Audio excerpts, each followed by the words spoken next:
Hey guys, my name is Ashton Gleckman and welcome back to another episode of Behind the Score. Today is a very special episode because we're of course diving into Hans Zimmer's music for Dune, which just won the Academy Award for Best Original Score, and I literally cannot be more excited and happy for Hans and for the incredible musical team, from the musicians and the engineers and the sampling team, and everyone involved just brought their all. And the Oscar goes to Hans Zimmer, Dune. Hans Zimmer could not be here tonight.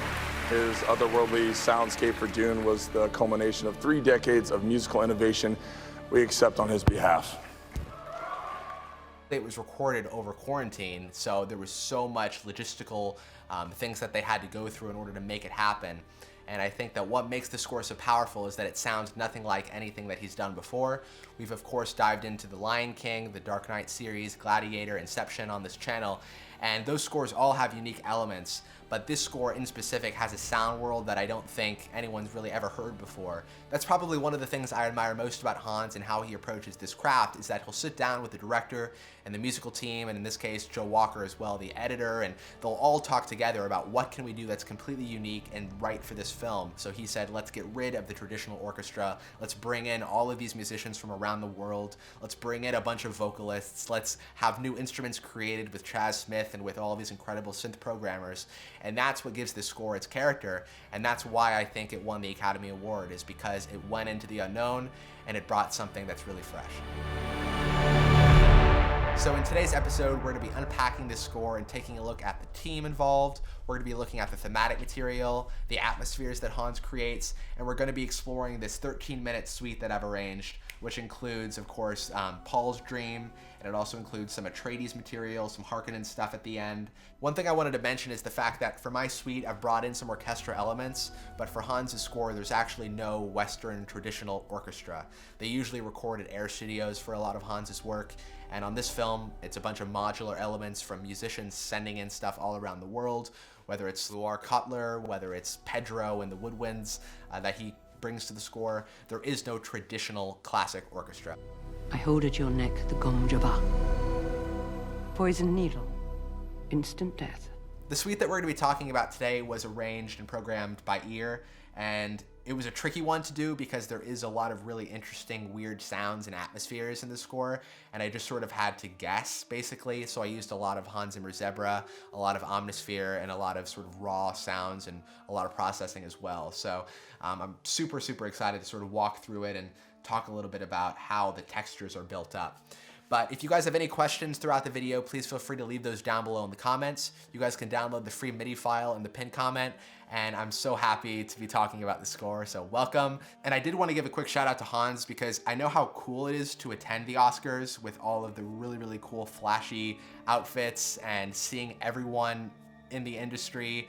But Hans was in Europe the night of the Oscars, and there's that great picture of him accepting his Oscar in his robe, and I think it's just so cool that he chose to stay in Europe and perform for his fans. So I don't think we were missing much.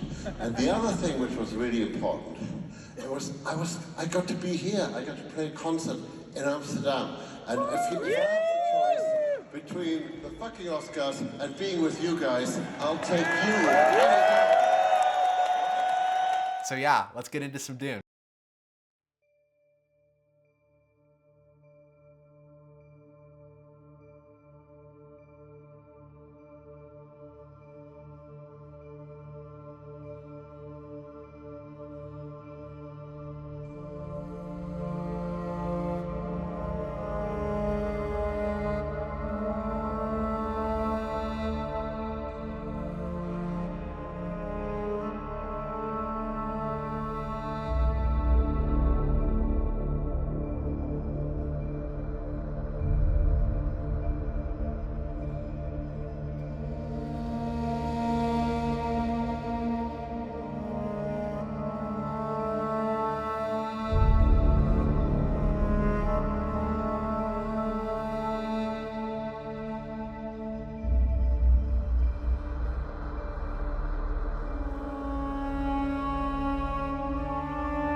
It seems to deal with the psychology of what it means to grow up, and has an underlying theme of spirituality, which I, as a teenager, of course, was incredibly drawn to when you're searching for those things.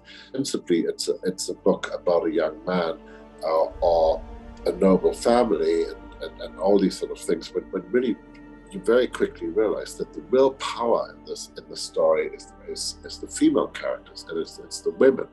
So it's multi-layered. It's like one of those boxes, and you open another box, another box, another box. So it's all of those things.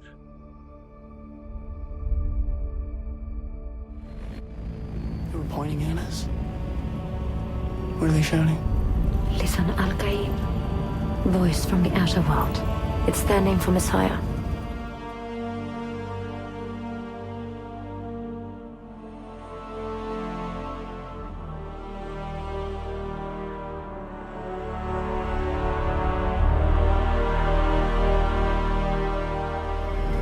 You see what they've been told to see.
something awakening in my mind. I can't control it.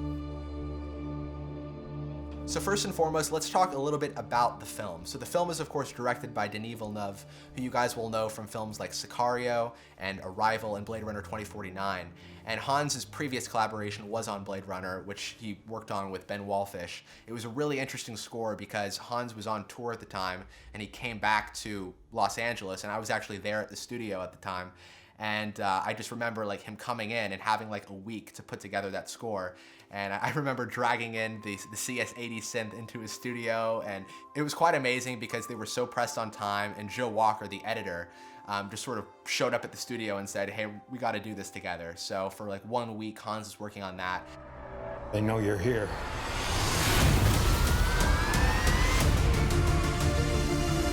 You do not know what pain is yet. You will learn. Bring it to me. And the interesting thing about Blade Runner is that it was made, of course, in a very short span of time, but it was also mixed and basically created in the box by Hans and Ben Wallfisch. And all of the sounds were, of course, created by folks like Howard Scarr, but it was a very sort of DIY score. There was no super fancy sessions. And the reason I wanted to sort of talk about Blade Runner is because it is so different just in terms of the function of the music within the film. Blade Runner, the music tends to be very subtle because, of course, the world that Ridley Scott created back in the 80s with the original Blade Runner is very subtle. But of course, you have the seawall sequence at the end, which is one of the most badass scenes in history. But when you look at Dune, it is very different from 2049. The music is up front, it's confronting, it's intense. When the film opens, you hear the rusty metals of Chaz Smith, and you hear those confronting drums that just sort of hit you, and those continue to reappear. You have that amazing vocal cry, just so much intensity throughout the film. And so just from an element of the prominence of the music, it's very different from Interstellar, it's very different from Blade Runner 2049.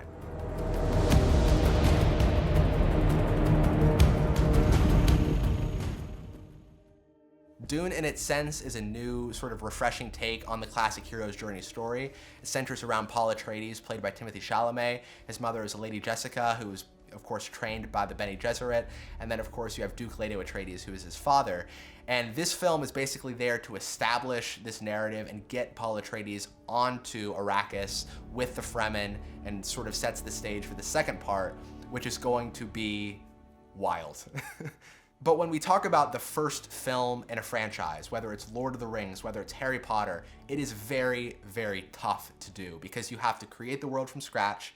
You have Denis Villeneuve, you have Joe Walker, the editor, you have Greg Fraser, the cinematographer, and they basically have to completely create this world from scratch.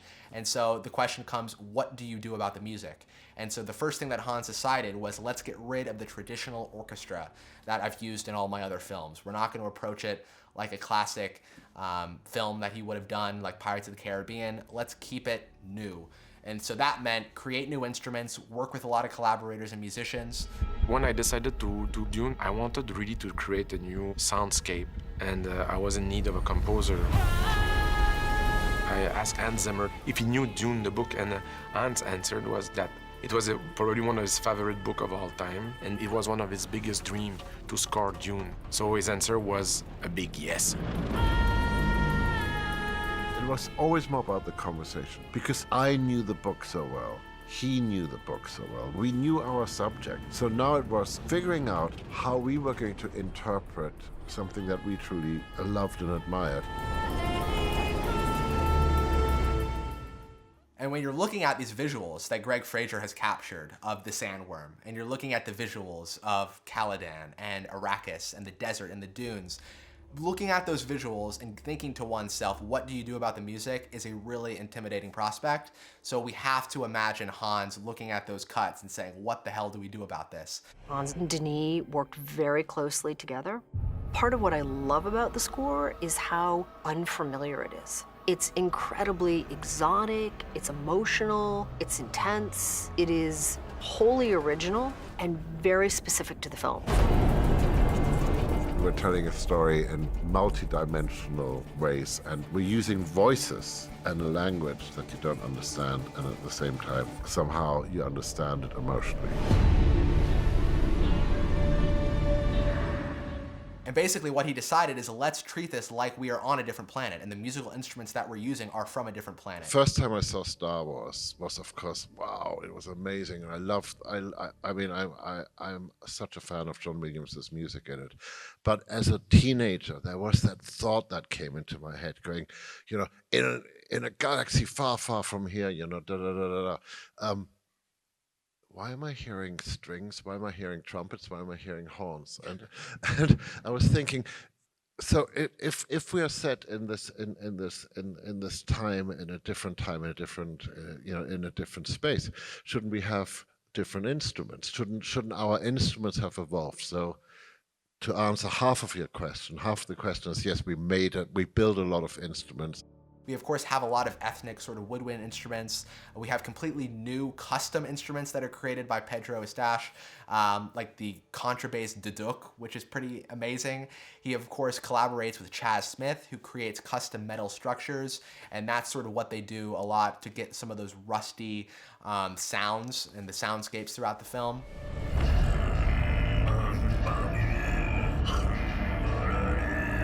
I then ended up, spending forever making sounds, making instruments, getting people to learn how to play instruments in a different way. So there are instruments in the score that we, of course, would recognize from a Western musical culture, whether it's guitars, whether it's cellos, that kind of thing. But he brings it into a very new world by using them in completely different ways, using processing as a tool to make instruments that would otherwise sound like one thing, turning it into another thing, and he brings all of those into the system, has amazing engineers who use those sounds to create a lot of really, really cool atmospheres. And so that's how the sound of Dune is created. Let's take instruments that we might know, but completely use them in unique ways. But let's also create new instruments like the contrabass duduk, which Pedro created and has a really interesting sound because we've literally never heard it before. You asked me how the score was made, and I said, we were all colleagues and we did it all together, and that's how it works. The only thing I guarantee you is I will speak the truth. This is the duduk. And this is a very, very ancient instrument.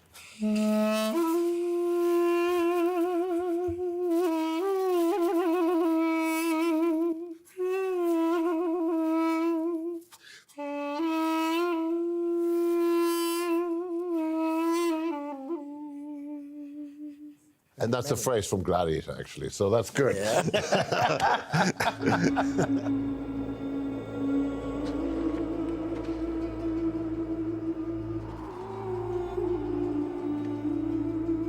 We knew we could do that, but then I said to him, I don't want you to play flutes. Can you make the sound of wind rushing through? Yeah, we did. Well, plus, a lot of things were built. There were many journeys to the hardware store. PVC is your friend. PVC piping. I actually made a sub-contrabass duduk by putting this into a very long tube of PVC, and I cut the thing to get the different tones. So it's an instrument that doesn't exist anywhere.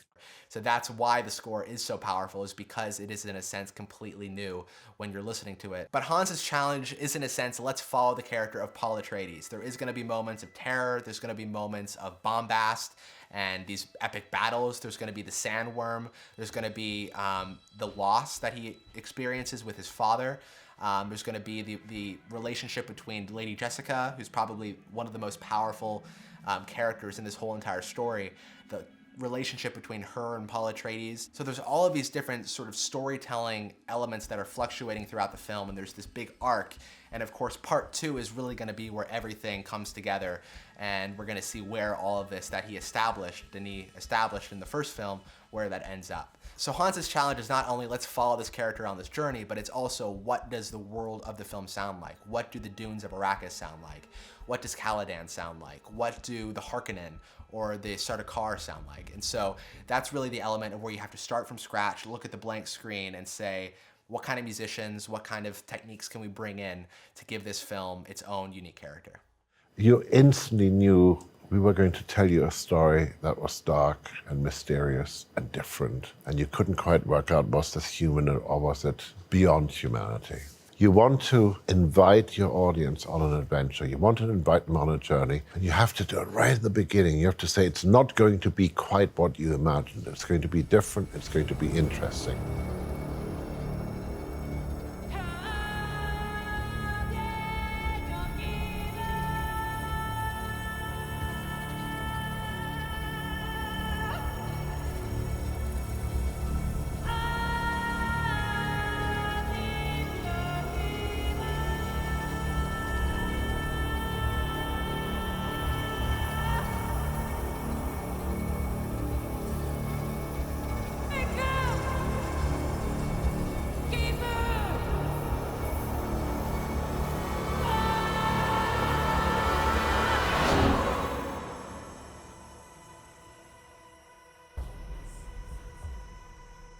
So first and foremost, let's talk a little bit about some of the thematic material in the film. Now, there's been a lot of interviews with Hans, and Hans has basically said what I imagined, which is he didn't consciously, when he was going into it, say, I'm gonna write a theme for Lady Jessica, or I'm gonna write a theme for Paul Atreides, or I'm gonna write a theme for the Bene Gesserit.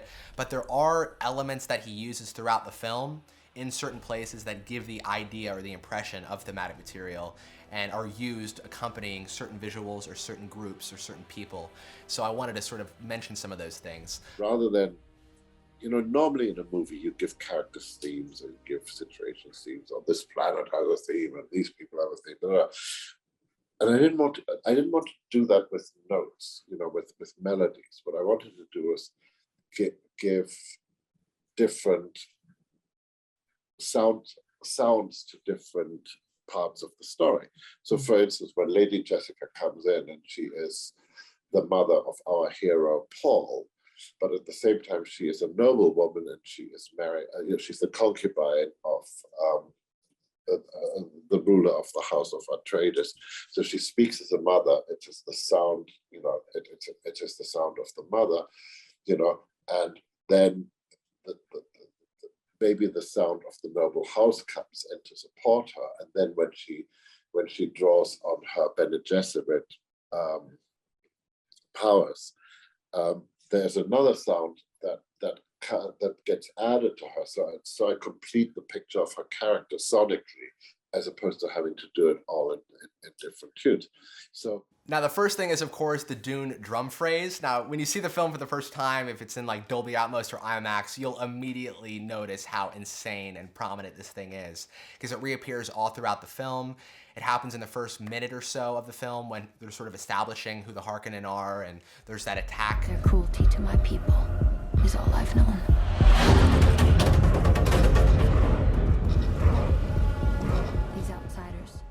When I first heard the sound, I thought it was like an organic drum sound, but then it was like processed and turned into something else. But amazingly, I think this thing is actually virtual. And I hope one day to sort of learn from Hans how he did that. But the thing is completely virtual in the box. And it just makes me even more impressed by the engineers and the sound designers who worked on this, because I can't imagine how that thing was created. It's so cool.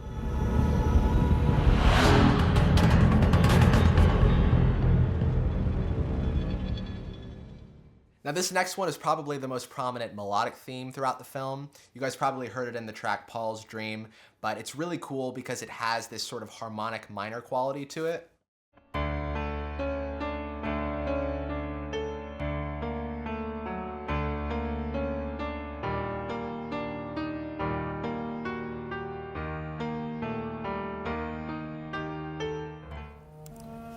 Extreme temperatures and treacherous weather events make life outside the cities of Arrakis truly hostile. And it's mainly just going between two different chords. You have that D major, and then up a half step to the major. And it's just going between those two things. But the melody is sort of complicated because it's sort of unpredictable, and it goes sometimes between major and minor. Like for example,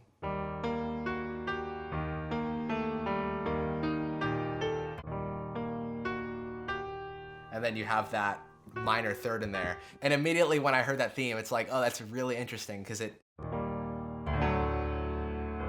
of course it's carried by the gravity of these two chords, these two major chords.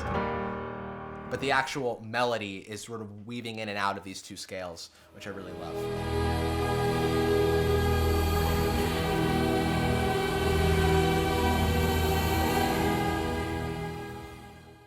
This next one I like to call the honor theme because it has this sense of honor and history, and it's often used when the House Atreides are on screen for the first time at the ceremony at the beginning of the film.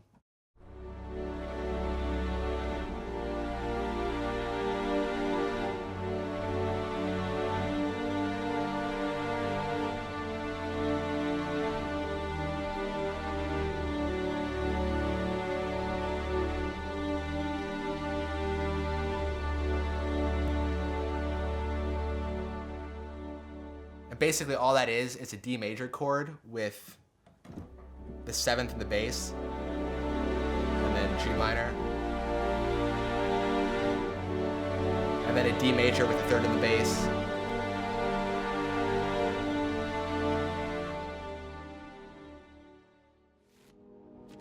Do you accept?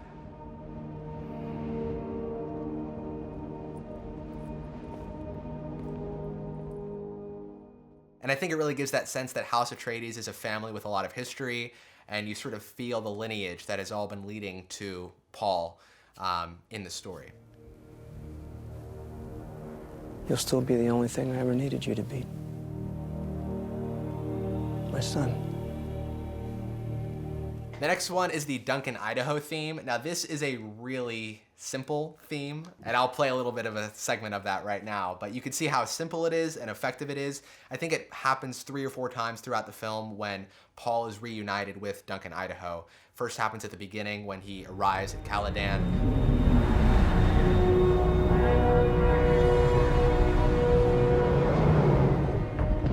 It happens again on Arrakis. Really, really cool theme, very subtle.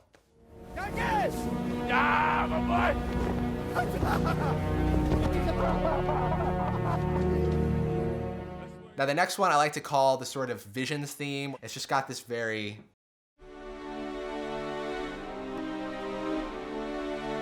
It's just 2 chords. It's D major and then C minor.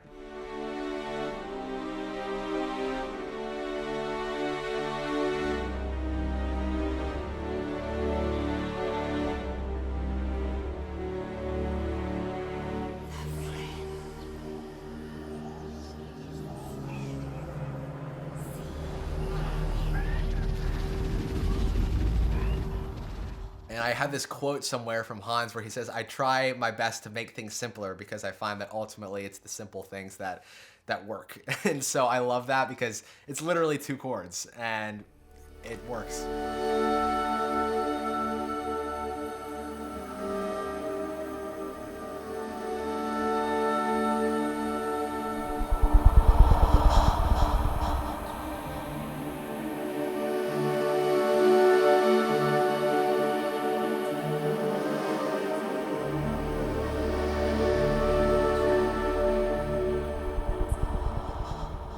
The next element I call the Harkonnen chug. It's this weird instrument. It could be like a weird bass sound or something like that, but it happens during the first minute of the film, and it's usually whenever the Harkonnen are on screen or the Sardaukar are on screen or there's anything evil or menacing.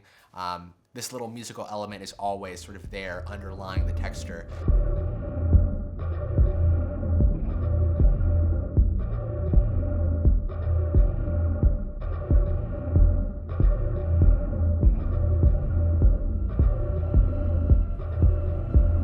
Now, of course, you can't talk about Dune without talking about the Dune chant. And we'll also do Dark Phoenix Dunkirk with Loire. Oh, yeah. This, ladies and gentlemen, is the heroic Loire Kotler. When you are asked to do something that is not in the traditional parameter of what you would think the voice could do, and then you say yes, and you say yes to doing something that, in your words, is reckless. Amazing singer who just brings so much intensity and charisma into this score.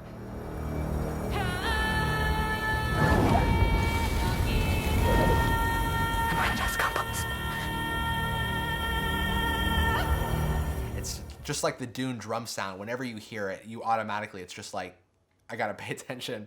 And there's no moment in this film where you're having to grapple with your attention, but my gosh, the sound is so cool. And it's so poetic, and it brings so much a sacred quality and a lyrism to the movie, and a dimension of the passion of the Bene Gesserit passion. There's something very, you have to remember that was done during COVID time. Solwar was actually singing in her closet. Oh, and for me, that's a testimony of how great an artist can be. I mean, to represent the desert and all that power and hidden under blankets and sorry. I have the magic of cinema. I have the most beautiful photo of her sitting in her closet with her clothes hanging down on her head, basically, singing these amazing parts. Because, yes, I mean, it sounds like opera, but it's in the closet. Cutler brings together a lot of different musical cultures in the way that she sings in Dune, and she ascribes the style of her singing in Dune to the Hans Zimmer style. So it's one of those things where we now have a new way of singing, I guess. Just like with Inception, we had a new way of doing the low brass thing, which was just a story element.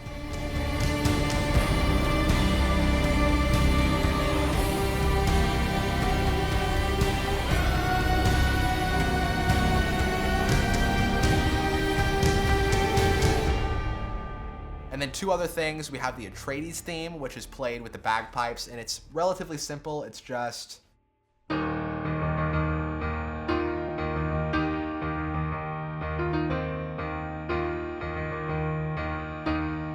bagpipes are actually not always bagpipes. They did record some bagpipes in person, but a lot of the bagpipes are actually Guthrie Govan on his guitar.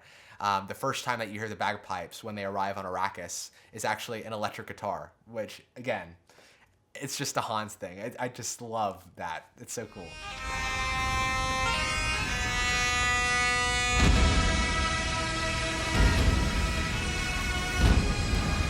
With me!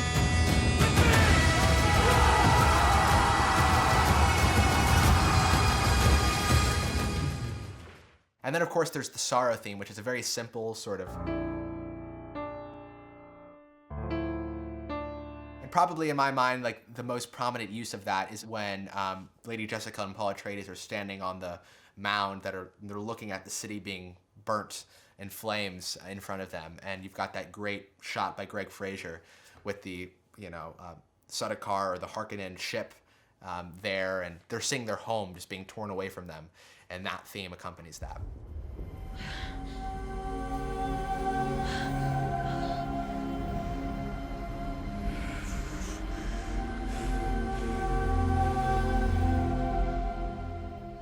There is one additional theme that's used in the track Premonition and in the track Holy War, and it's this stepwise motion that starts on D and goes up and then back down. This theme tends to happen whenever there's this sense of foreboding, whenever he's having one of these scary visions about the future. The one moment in particular where he has the vision of the Holy War fought in his name and him becoming this sort of tyrant ruler. Again, it's not necessarily a theme for a certain character, it's not a theme for a place. In the Wagnerian sense, it's not a theme for a specific thing. It's more of a general atmospheric theme that tends to take place when we're talking about having this premonition about a dark future.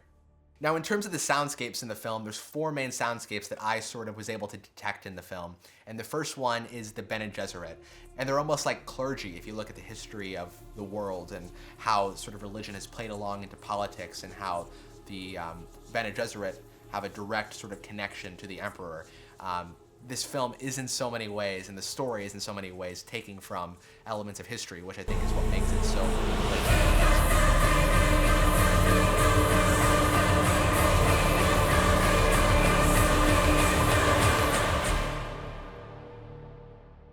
But the Bene Gesserit, as soon as they arrive, and then of course when the Reverend Mother is taking off and you hear those crazy vocal chants, when I saw that in IMAX, I stood there like, wow.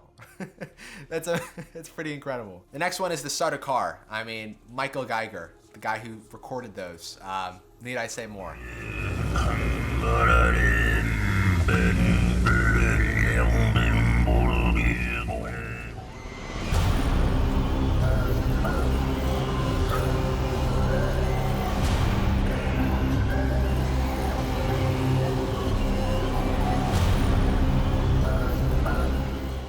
It's only one voice. It's a chap called Michael. fantastic singer. We had a language written out by a linguist.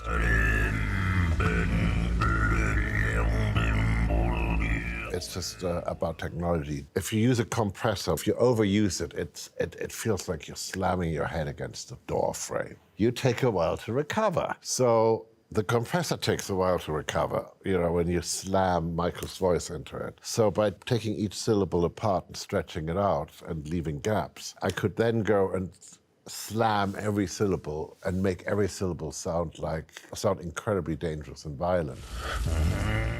Now, the next one is the sort of ethereal sound of the Fremen and of Arrakis. And when you look at those visuals and you see the sandworm, but the sounds of these dunes and of the sand that are floating on screen all throughout when they're in the desert have such a distinct quality as well.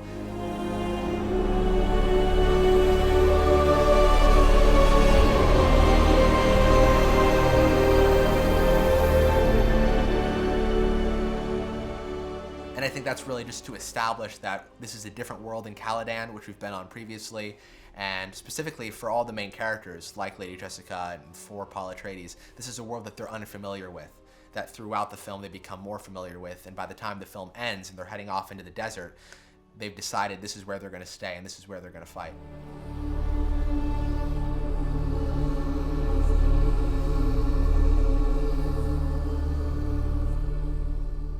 And then, of course, we have the sounds of House Atreides. So I would put Paul and Duke and Lady Jessica and, as you know, also the bagpipe theme all under that umbrella. So they all sort of live in that world. And then if you were to add in a fifth one, I would say the Harkonnen have a very menacing quality as soon as you get to their planet and you hear the sort of chugging and the guttural quality. My desert.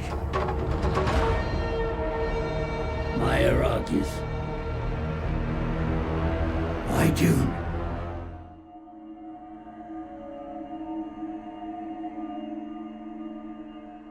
In terms of the elements of the score, I want to talk about a few main things. And the first thing is when you listen to the score, it's not the harmony that pulls you in. It's not a harmonically complicated score, and I think Hans would be the first person to say that, but it is a score with sort of infinite sonic complexity because you have so much craft that goes into every sound that you hear in this film.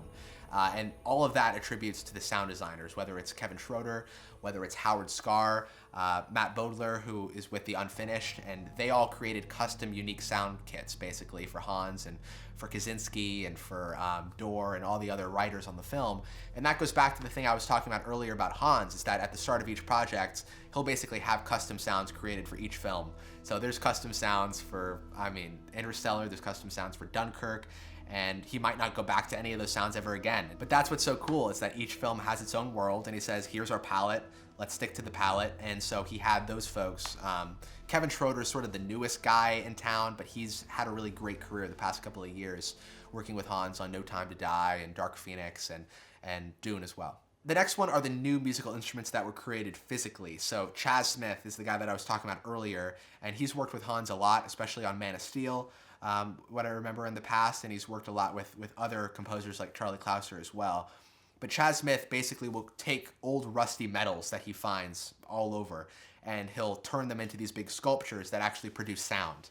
And Hans will have his team record those sounds, and his engineers will bring them into the studio and turn them into pads and turn them into textures that are used throughout the film. Something I wanted to always do, to invent instruments that don't exist, invent sounds that don't exist. For instance, I work with a chap called Chaz Smith. He's either a great sculptor or he's either a great musician. And he builds these sculptures that you can either hit or you can bow, like a violin or a cello. But then there's another part to it, which is where it gets very complicated. He has basically built himself in Northern California a house which is a musical instrument. A lot of those sort of metal being excited in unconventional ways.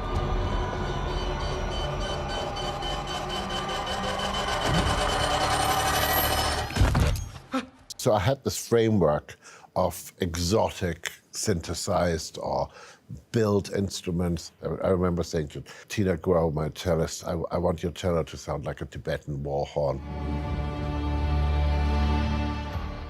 The third one is probably one of the more striking elements, and that is the vocals. And Hans really talked a lot about, on the press tour for this, the female spirit of the film, specifically as it relates to Lady Jessica, who's one of the most powerful elements, Paul Atreides' mother, and she's really one of the most core elements of this whole narrative. And the vocal elements, whether it's Cutler or whether it's Michael with all the sort of car stuff, the human aspect, the human voice is what gives the score its very special touch. The one thing that we felt would be true through any culture would be the voice. So the score is based on mainly female voices, and then we developed our own language. He had recordings being made all around the world for months, and you could tell his team were just living that extreme Studio Tan lifestyle, editing together thousands of samples and recordings. If you surround yourself with incredibly brave, reckless, and talented people, they'll lead you into new directions automatically. The next one is a pretty obvious one, but I think it's worth mentioning, and that is just how confronting the music is. It is always there. When things are going down, the music is really going down. When that attack happens on the base at Arrakis, and you've got that crazy attack by the Harkonnen, the music is just relentless, and I just love it. And the main element is, again, what we were talking about before, that there is no traditional orchestral palette. There's no violin section, there's no cello section, there's no French horns, there's no bassoons, it is a lot of soloists, and we'll talk about some of those soloists in this next section. I always know we're on the right path when somebody goes, "This might be the worst idea you've ever heard." And spent months defining sounds, creating new sounds, searching, pushing the envelope to be reflected, and doing tons of experiments and crazy experiments with crazy instruments.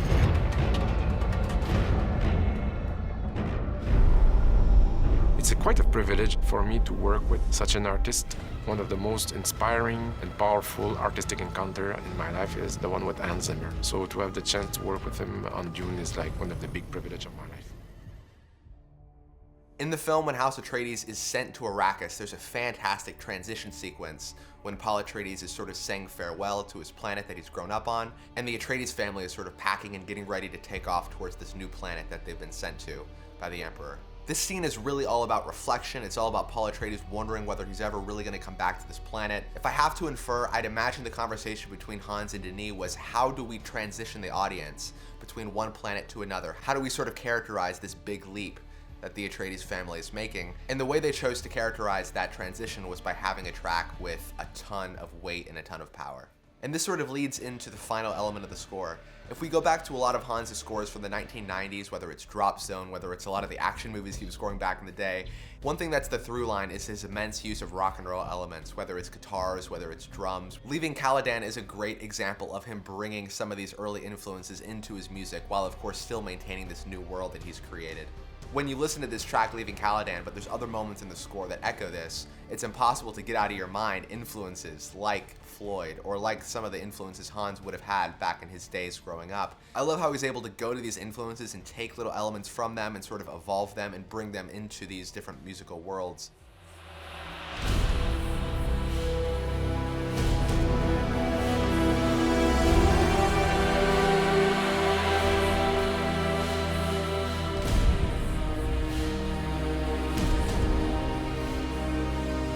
Let's talk about the team. First and foremost, Denis Villeneuve, the director. He's the guy that's at the head of it all. He's the guy with the vision. He's the guy who everyone is looking to basically give them the direction. Whether it's the cinematographer, the production designer, he's the guy at the head of it, and he and Hans have really developed a great shorthand, I think after Blade Runner and then after this film. We have Joe Walker, the editor, who's one of Hans' favorite collaborators. They work together on 12 Years a Slave and also on Widows. He has a great sense of music. He used to be a composer, and he has that musical touch in all of his editing as well. The next group of folks are the additional writers. So we have Stephen Dorr, Dave Fleming, Andrew Kaczynski, Steve Mazzaro. These guys are sickly talented. Steve Mazzaro has worked with Hans for something like 9 years or something. And Andrew Kaczynski has been writing additional ever since, the days of The Dark Knight Rises and a long time. David Fleming is one of the newer voices to really emerge out of that whole RCP system, and he of course came out through Blue Planet 2. and Hans has been looking to him for a lot of additional work on Dark Phoenix, Elegy, and of course Dune as well. And then we have Alan Meyerson, the mixing engineer. We have Guthrie Govan on the guitar. We have Tina Guo on the cello and the electric cello. We have Pedro Eustache, who is the woodwind king master guy. He's basically the guy that plays all of the woodwind, ethnic woodwinds and stuff like that on all the scores, period, nowadays.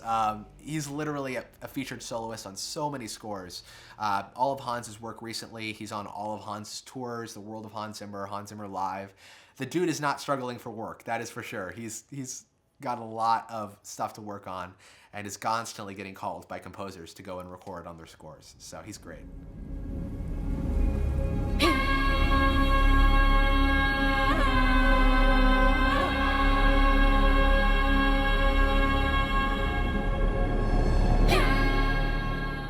I also want to mention Alto and Omer and Simon, and these are the guys that are not getting a lot of sleep, that are sort of locked in the studio and are working with the musicians and are recording this stuff and are processing stuff, and they have to deliver a lot and a lot of quantity and a lot of versions, and they were working for months to sort of create a lot of these textures, and they are part of what makes the score so damn unique.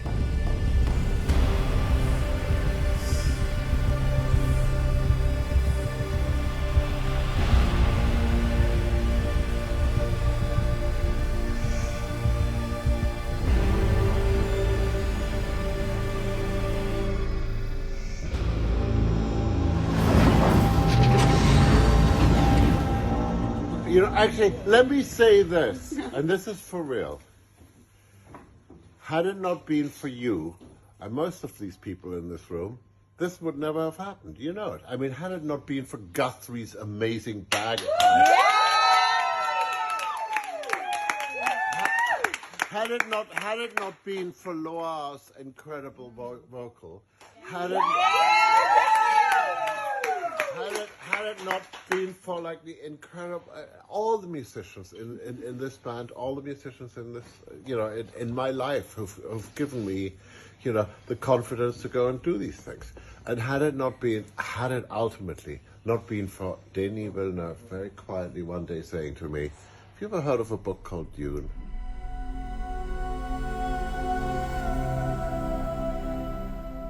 Before we jump into the suite, let's talk about a few of the tracks from the soundtrack and just some of the takeaways from those tracks. First and foremost, Dream of Arrakis is the cue that starts out the film, and we have the narration by Zendaya's character about the relationship between the Fremen and the Harkonnen, who continue to attack and ravage the planet. And we're introduced with the sounds of the sort of rusty metals, the drums come in, and then of course you have those low sort of bass things that just continue to play throughout that track. The Harkonnen chug happens there. You've got that crazy Harkonnen banshee sound when Dave Bautista's character is walking and looking out over the sort of harvesting fields.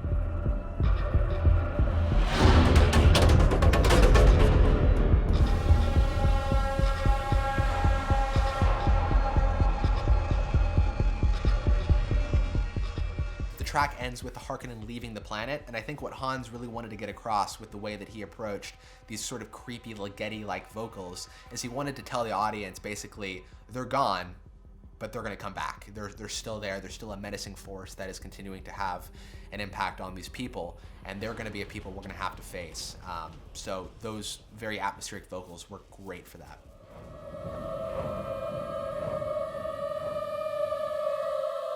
Why did the Emperor choose this path? And who will our next oppressors be? Herald of the Change is the track that sort of establishes the House Atreides and their sense of history and their sort of regal quality. And, you know, there's that great line that Oscar Isaac's character says, you know, there is no call that we do not answer. And so it's basically saying they're a house to be trusted, they're reliable, they're a sense of good, while the Harkonnen and the Emperor are clearly a sense of bad and of a menacing force. We are House Atreides. There is no call we do not answer. There is no faith that we betray. The Emperor asks us to bring peace to Arrakis. Arakan is the track when we first arrive on Arrakis, and immediately when that happens, you have this sort of creepy tritone and this sort of dust just almost starts floating in the air as soon as that track starts playing, and you have all the ships that are dropping to the surface of Arrakis, and it's a track that is really just telling the audience that this is going to be a world that we haven't been to before, and for the main characters that they're entering a landscape that they're not familiar with, that they're going to have to get used to.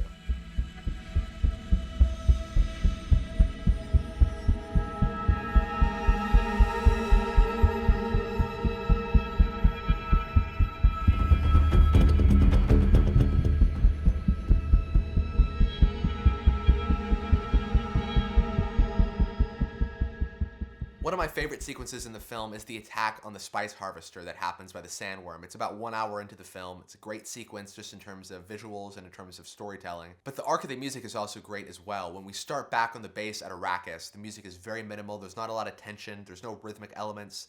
So it's really all pads and that kind of thing. And Hans is using the main Dune theme from Paul's Dream. But once we cut to that visual of the dunes and we have that huge, vast aerial shot, once we cut to that shot, we have that rhythmic element come in that we'll later hear on the track Ornithopter. It almost sounds like a ticking clock, but it has a bit more presence and character to it. And then, of course, we have those drums that come into the texture that really help to pronounce the massive quality of this landscape.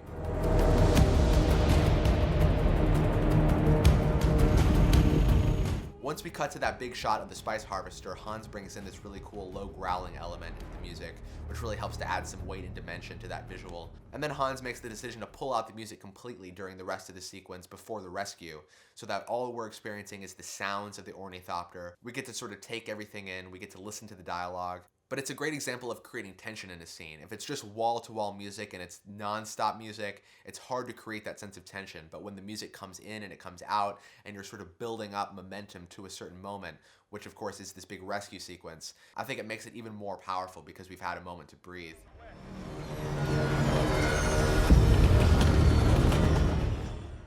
Armada is probably my favorite set piece in the whole film. It is the attack on Arrakis by the Harkonnen and the Sardaukar, and it is such a badass, intense moment in the film.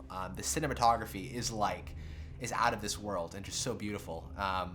It's just a great scene to watch, but also to listen to. I just love it because it's bringing together some of these ideas that Hans has established previously, whether it's the House Atreides bagpipes theme, or whether it's the atmospheric undertones of the Harkonnen.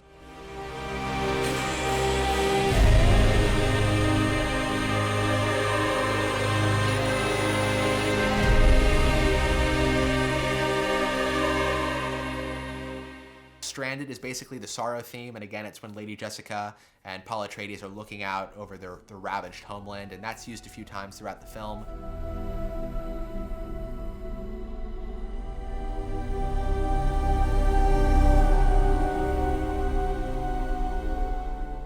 Blood for Blood is when Duke Atreides dies, and it's a great moment because he also attempts to bring down the Baron with him. But when Oscar Isaac, is taking that last breath, when his character is taking that last breath, just an amazing track and a great sense of using the human voice to underscore a very human moment that's really important for the story.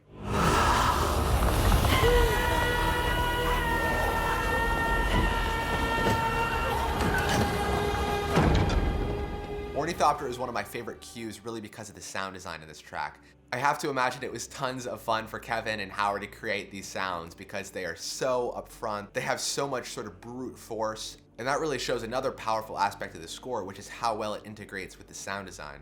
With the sound design in this film, we hear the sounds of the spice. We hear the sound of the sandworm moving through the dunes. We hear the sounds of the ornithopter and the sort of rattling of that.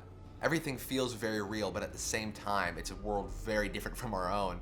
And of course, Hans's music and the sound design work together to help create that immersive quality. But this track, Ornithopter, is a really great example of the fantastic synth programming throughout the score.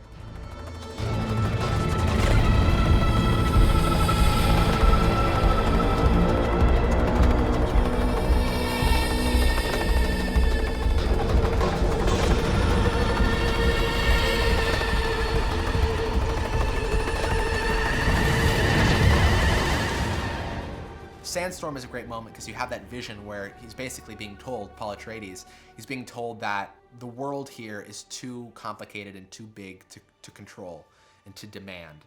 So you have to just go with it. And he basically turns off the system on this ship, and you've got this crazy moment where he's just basically going in free fall. And the music accompanies that by having these crazy synth arpeggios that happen near the end of the track, which I'll play here.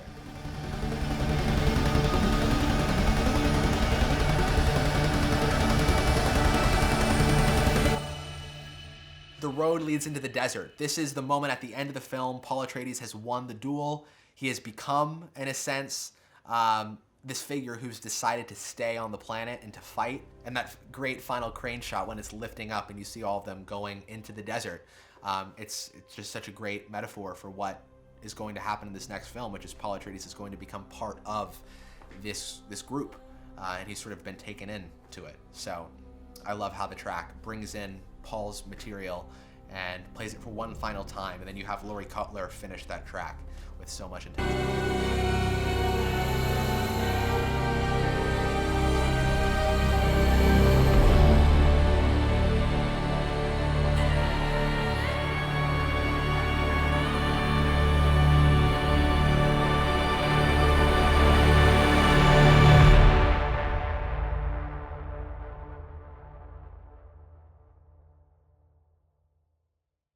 So let's go ahead and dive into the suite. And the first thing you're going to notice at the beginning are these sort of high bells that continue to repeat, and then the theme which comes in is being played on an electric cello and a duduk.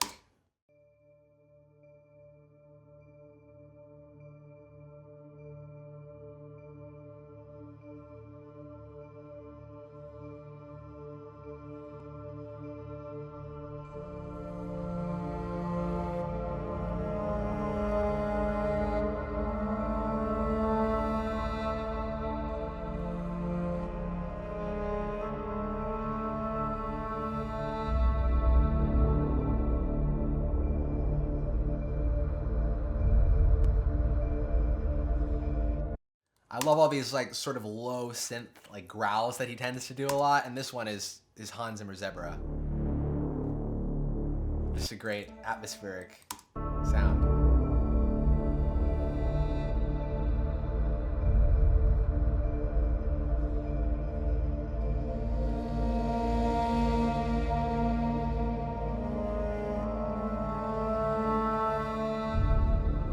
And of course, the duduk is one of the oldest instruments. I mean, in like recorded history, it's been played for hundreds and hundreds and hundreds and hundreds of years. And so it brings this sense of history and this sort of timeless quality into the music.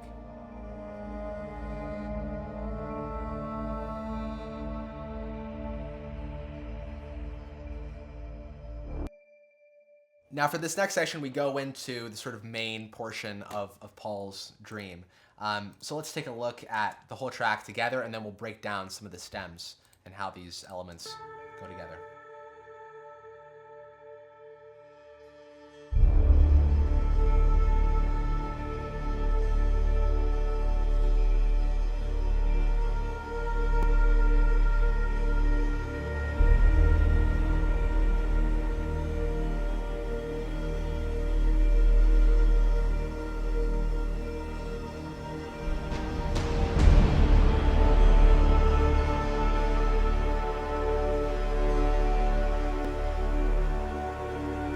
So of course, just in terms of harmony, we're just dealing with two chords here. We're dealing with that D major, and then we're going up a half step to a major. And then the theme is going to start coming in around here on bar 57. But the main element of this is the atmospheric pads that are going on underneath all of this. You'll notice that whenever you're listening to a moment in the score, there's always going to be this atmosphere and the sounds and the textures that are always underneath in some way. So in this case, we have, let's just go ahead and isolate some of these pads.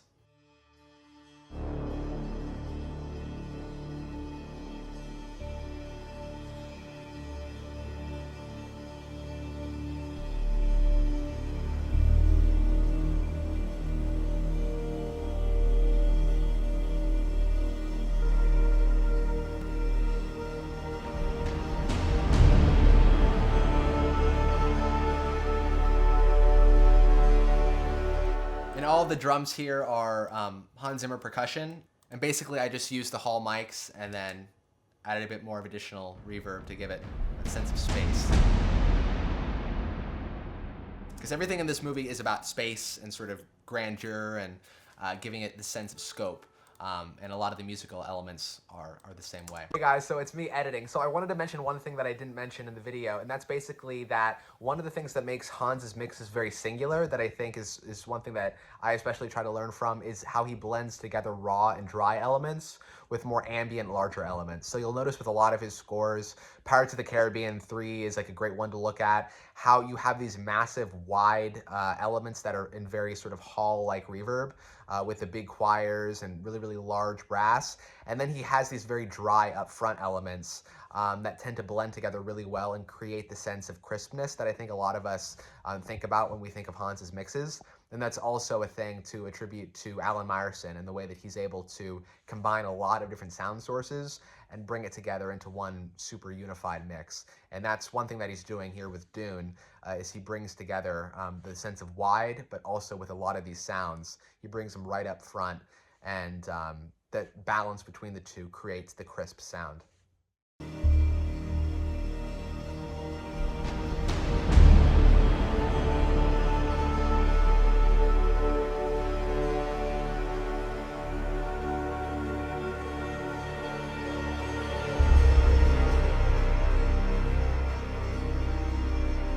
Here comes the theme.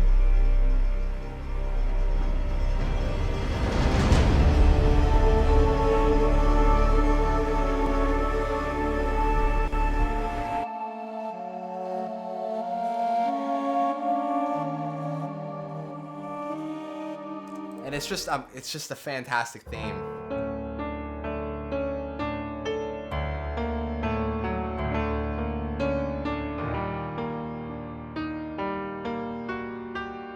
I love that theme, and I'm so excited to see how it sort of develops in part 2 and to see what kind of new context or new ways that he approaches that theme.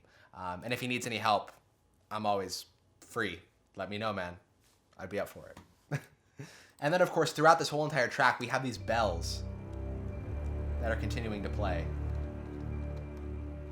up at the top of the texture.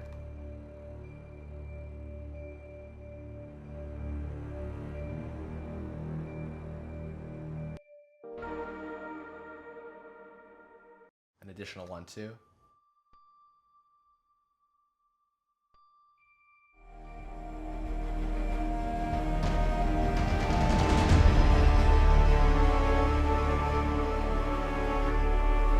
Let's take a look at what's going on down here. So first of all, we've got a guitar, which is just basically doubling the main theme. Low sub bass, orchestral bass. Let's see what these guys are. Low bass jabs. Just these sort of low. Okay, then we've got this glistening ARP thing. Guitar pad at the bottom.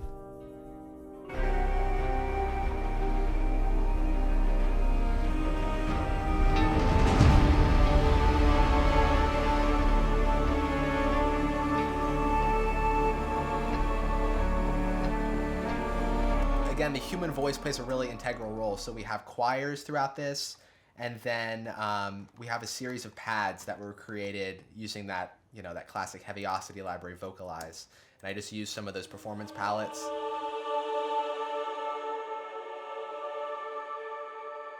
And I think I drenched them in some black hole reverb. So. And then notice that each time when we repeat this theme, basically it continues to grow in intensity in the texture. So especially for this time, you'll see that we have that big guitar hit.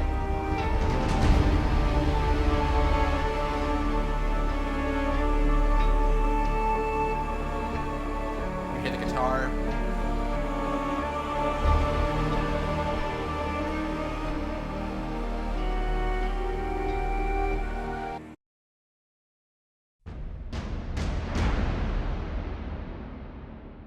7 sounds that are creating those drums.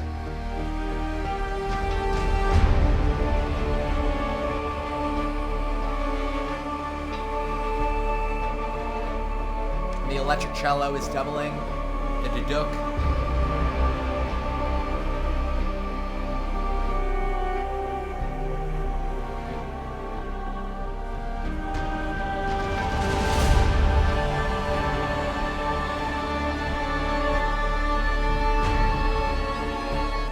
And for this moment, basically, this is the crescendo of the sequence. So basically, the strings come in.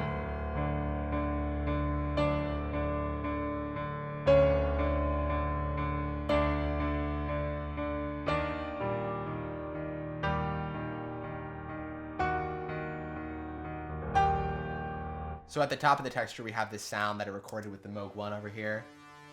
Just this.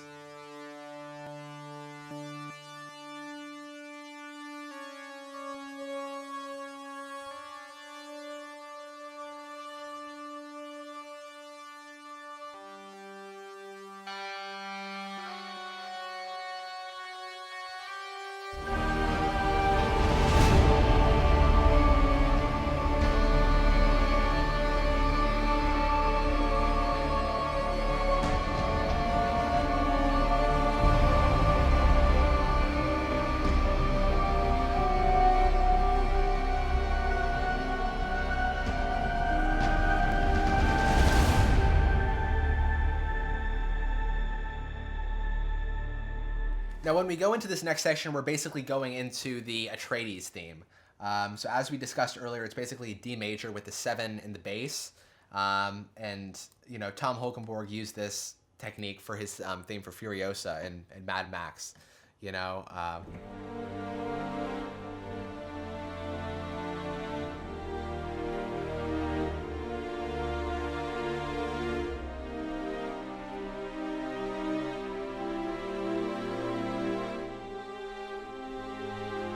Something like that. I don't remember exactly how it went, but he uses having the major chord with the 3rd in the bass, and then the minor chord with the 3rd in the bass. So it's a great sequence, and he uses that. But that's this next section, so let's listen.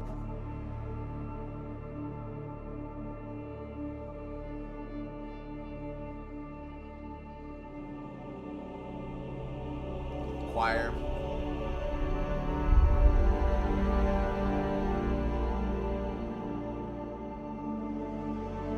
And again, what's really fascinating, and I think it's really important to point out, is the fact that I'm using brass for this, but for the actual score, what sounds like brass isn't actually a traditional brass section.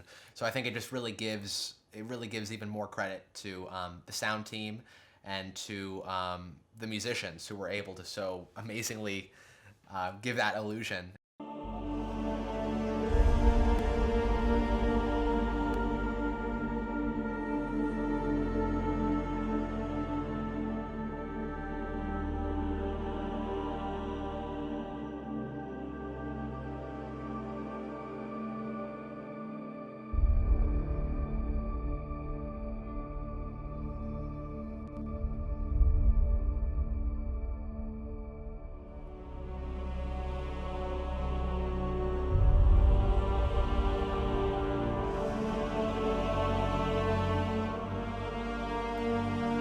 And the brass that I'm using for this, it's like my favorite brass patch. It's from, I think, the Symphony series from Native Instruments. And it's just got this.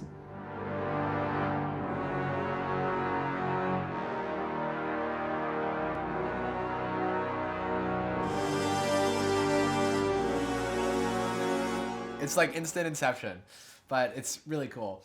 So yeah, so that's this section. It's basically just the Atreides theme. And then we go back into the Paul's Dream theme, but we just continue to increase in the intensity. And by the time we get to the end of it, we have the strings coming in, and let's take a look at that.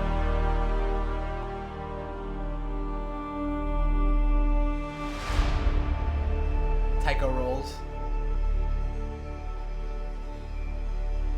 We have the guitar hit here.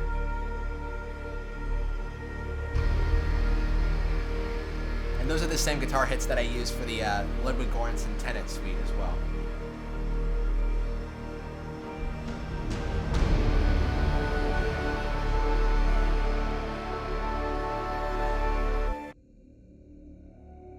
So starting here on bar 160, let's see, on 170, we bring in the drums, which become a lot heavier throughout the rest of this section.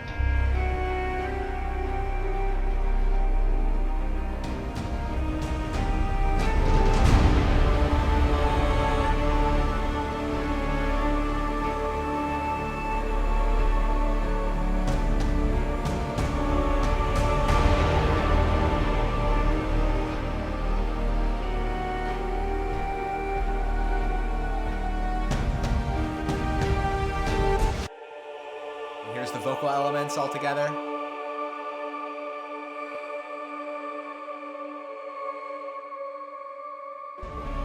All the pads. With the duduk. So you can see the pads have a lot of power there.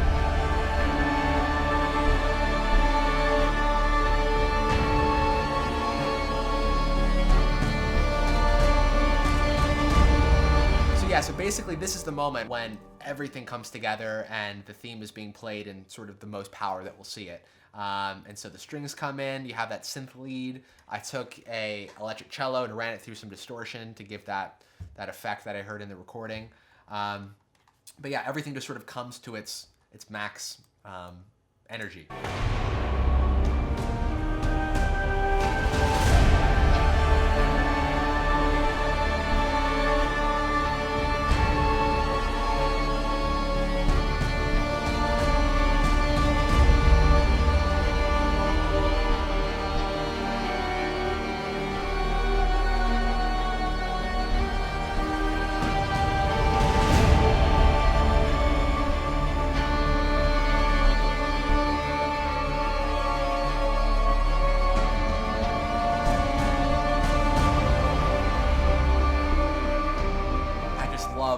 What he was able to do here, just using texture and using atmosphere with all of those pads, and also having the melody and the duduk, and I just think it's got a lot of great things to learn from, for sure.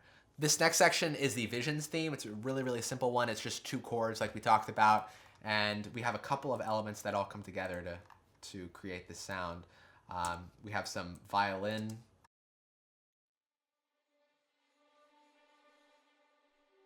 vocalize,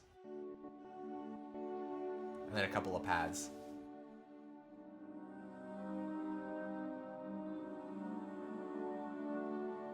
And then later on in the track, I bring in a sub bass from HC Zebra.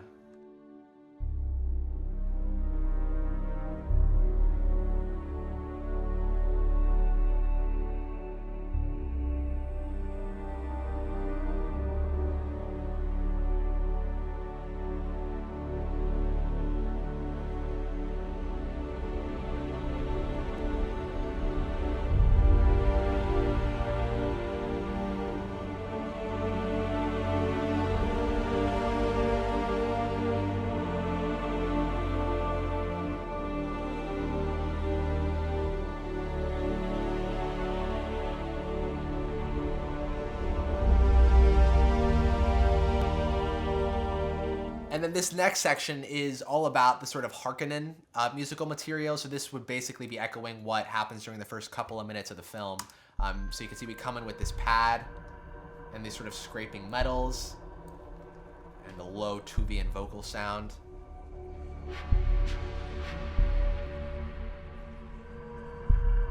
And those low basses, bass drums or whatever.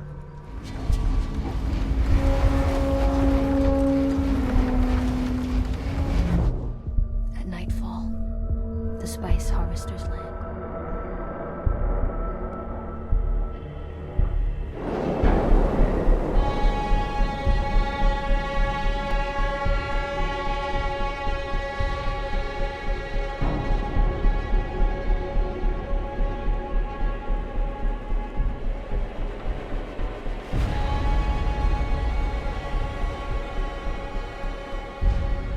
So this is, of course, as it sounds, this is the sort of evil in the movie. This is all Harkonnen material, so you could hear all these sounds that we have are basically all just designed to be as grimy and scary and gross as they can be. the Ligeti choirs, and I have a couple of sounds up here called the Harkonnen sound, which I don't know what those are.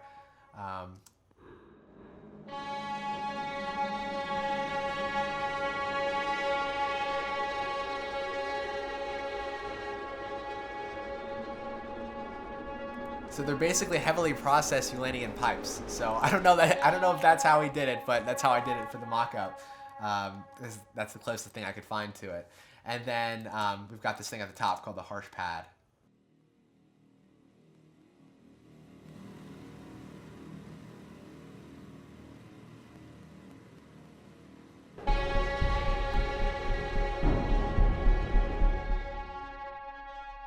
For this last little chapter of the suite, this next section isn't actually in the movie, but I wanted to create something to sort of finish off the suite with some nice power and use some of the thematic material that we had before and some of the same instrumentation, just sort of to put that into practice. So I put together this little finale in the suite. So here is that all together.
We had a discussion about, is it a good idea to try to bring to life one of your oldest, one of your most precious dream? Is it a good idea to try to do that? And we were not sure of the answer, but we did it. I never saw the other movie. I never saw the television series because I had this. It was so important to me that this vision that I had in my head wouldn't be blunted. And then when Denis said, "Have you ever heard of a book called Dune?" I mean, I know, I'm sure you've heard him speak. I mean, there's a gentleness to his delivery, you know, and a humbleness, and you know, I knew just with the way he was asking and knowing him, he was making the movie. He was making the same movie that I was making in my head.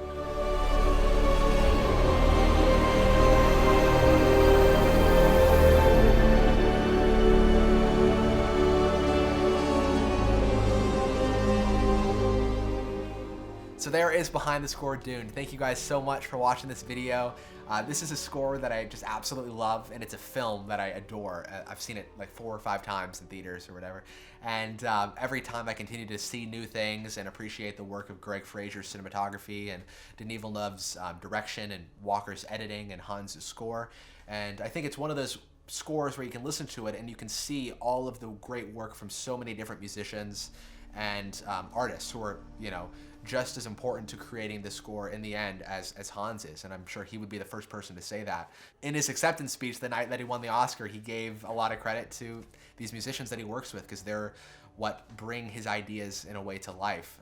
But he did a great job, and so excited for Dune 2 and could not be more excited for what they're all brewing up right now. They're probably going to start shooting very, very soon. So to everyone, thank you guys so much for watching this video, and I look forward to seeing you guys in the next one.